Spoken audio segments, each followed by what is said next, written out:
Long-term analysis of AMD. Is it a good stock to buy for the long term? Let's analyze it together. 2025, 2027 trading analysis, technical and fundamentals all together right here. Read the disclaimer right here also, and in the video description below. And the net income right here, we're watching this quarterly net income is very interesting, because there is like a complete decorrelation with the price between price action and net income. What we are watching right now, look at this price action when it was trading at at $200. That was the time when it made more than 600 million of net income, And then from here, look at this, a better net income, more than 700 million. And the price, we saw a little bit of a rebound, but it was rejected. And the next one, more nearly 500 million.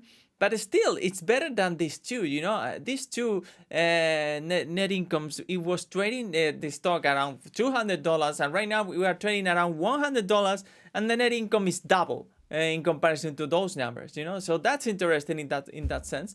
So the key question here is it a good moment to buy right now? In theory, yes, you can buy them right now. Obviously, this is my opinion, but based on technical analysis, it's not just my opinion. It's just in terms of technical analysis, the weekly chart, you go and you see the oversold territory. Obviously, when you buy at these levels in the MACD and RSI, these are the best ones to buy, because look at what happened right here, and it's very clear. You buy around these levels. At the bottom, obviously, if it's at the end of the MACD, the better, at the bottom at the end. You buy right here and look at the rebound. You see the same behavior right here, for instance, in March 2018, and the same. Look at that. You buy around this area, look at the uptrend, and the same here, and it goes again and again and again. February 2015. I'm sorry. You buy right there at the bottom and look at the rebound. Very, very strong. So obviously, in theory, these are the best levels to buy, but you have to do it as well. The only risk I would say we have is a market crash, which it's already happening. We can clearly see the S&P 500 correcting, the Nasdaq is correcting as well. So we're talking about minus 10% or so, but it could be bigger. It's like it could fall minus 30%. If that happens, AMD could still correct, and we could see the price dropping even more. In that sense, we're talking about, for instance, it could drop another 48%. That's a lot, because if you take those numbers from the last highs, it's a minus 75%. But that's a real risk we are facing right here, because it's a test stock.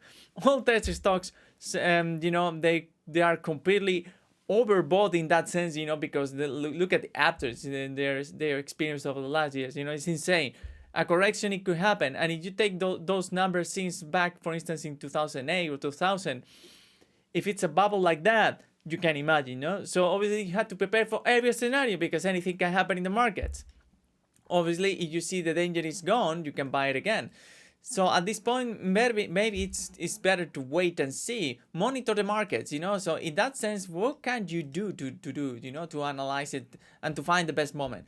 Okay, so what you have to do is just, for instance, the fundamentals you see, it's okay, and we're gonna analyze the forecast, which is probably the biggest indicator right here at this moment. And then the technicals. So you see the technicals, the most basic lines, the resistance lines right now is trending lower, and so you can follow the lines. And for instance, right here, look at that. The last time it happened, the correction was in 2022. And look at the correction. As you see a breakout right here, you buy right there, and look at that. We're trading right here around 200% of performance. Buying just at the breakout, But there is another strategy. You can buy it at the bottom, and you can follow the very same trend right here. Maybe we have a couple of lines right here, but these are the main lines that we have right here in bearish territory.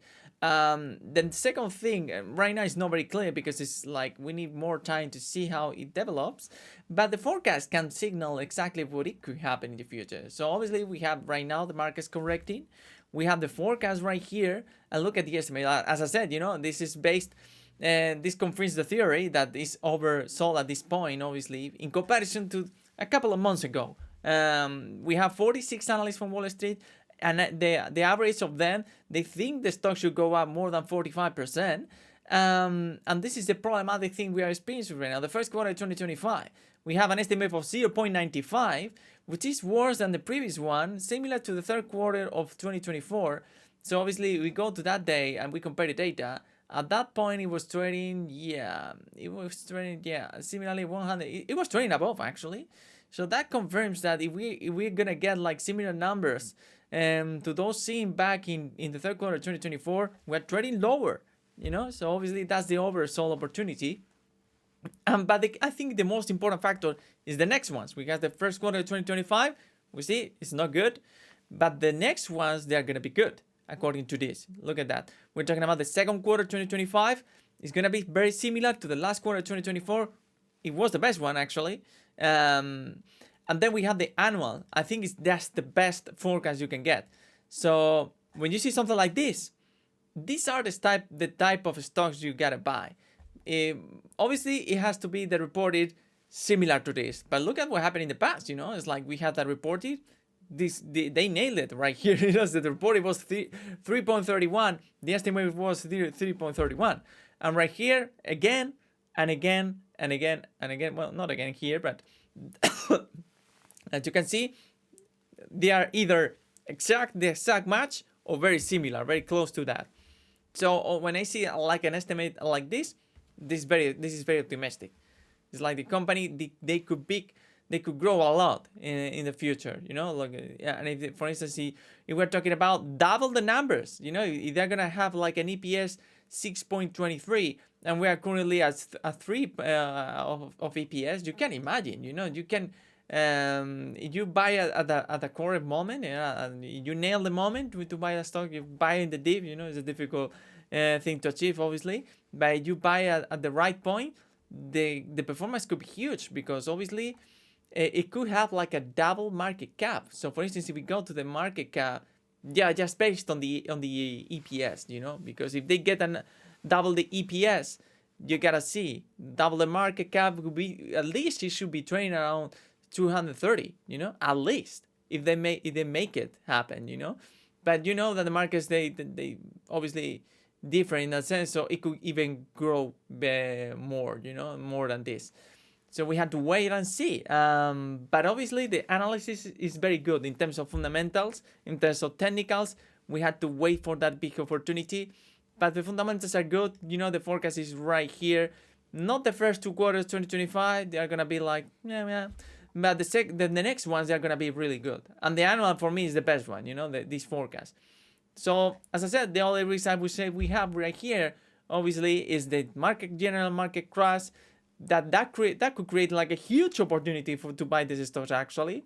Because, obviously, those who bought the tech stocks or after the 2000 bubble, 2008 crisis, those who bought the stock, this type of stocks right there, you gotta see it. It's like, look at that. You buy it right here, for instance, at the bottom of 2008.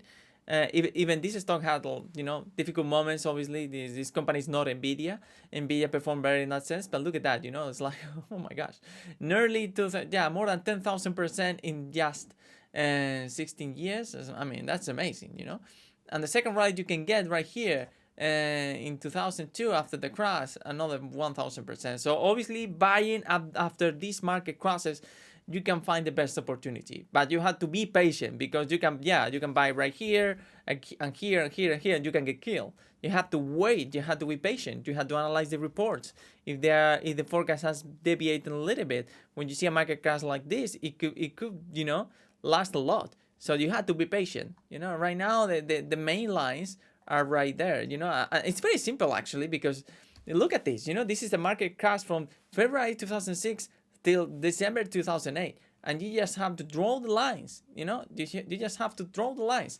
So if you don't see a breakout right here, it's not worth it. And if you want to be more dramatic and you want to seize the opportunity, maybe you could buy at the bottom of the downtrend. And also being careful about what it could happen, because you're facing a lot of risk as well. You never know how much it can take, the downtrend. The downtrend can take. So you have to be patient and to find the best opportunity. Oversold territories and the bottom of these downtrends are the best area to buy. So right now we are just at the beginning, I would say, of what it could happen. So if you see a breakout of this downtrend, it could be different. But this line is is not exactly, because for instance, here is very clear, but here, you know, I think it's not gonna be the main one. The main one could be this one, for instance, you know. We could see like another rebound right here and then getting rejected at this point and again going down. So we had to be patient and, you know, wait and see how these lines develop and to find the best opportunities. Keep an eye on the RSI and MACD. Keep an eye on the fundamentals. Thank you very much for watching this video. Remember to subscribe to TraderT to watch more content like this, and see you in the next one.